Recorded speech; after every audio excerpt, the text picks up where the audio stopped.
আসসালামু আলাইকুম প্রিয় দর্শক। আজ আমি বলবো আমাদের জাতীয় গর্ব পদ্মা সেতু নিয়ে। পদ্মা সেতু শুধু একটি সেতু নয়, এটি আমাদের আত্মবিশ্বাস আর স্বপ্ন পূরণের প্রতীক। আমরা নিজেদের অর্থায়নে এটি নির্মাণ করেছি। এটাই প্রমাণ করে আমরা চাইলে যে কোনো বড় স্বপ্নকেই বাস্তবে রূপ দিতে পারি। এই সেতু নির্মাণের মাধ্যমে বাংলাদেশের দক্ষিণ পশ্চিমা অঞ্চলে ২১টি জেলা সরাসরি রাজধানী ঢাকার সঙ্গে যুক্ত হয়েছে। আগে যেখানে ঢাকা থেকে আসতে ৮ থেকে ১০ ঘন্টা লাগত, এখন মাত্র ৩ থেকে ৪ ঘন্টায় পৌঁছানো যায়।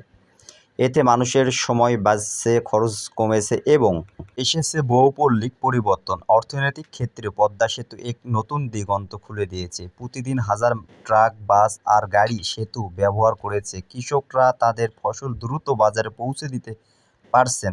ব্যবসায়ীরা সহজেই পণ্য পরিবহন করছেন। ফলে দেশের অর্থনীতি দ্রুত এগিয়ে যাচ্ছে। শিল্প, বিনিয়োগ ও খাতে এই সেতুর বিশাল প্রভাব পড়েছে। দক্ষিণাঞ্চলে গড়ে উঠেছে নতুন নতুন শিল্প অঞ্চল। বিনিয়োগকারীরা এখন আরও আগ্রহী হচ্ছেন, কারণ পরিবহন ও সহজ সাশ্রয়ী হয়েছে। ভালো থাকবেন, সুস্থ থাকবেন। আসসালামু আলাইকুম।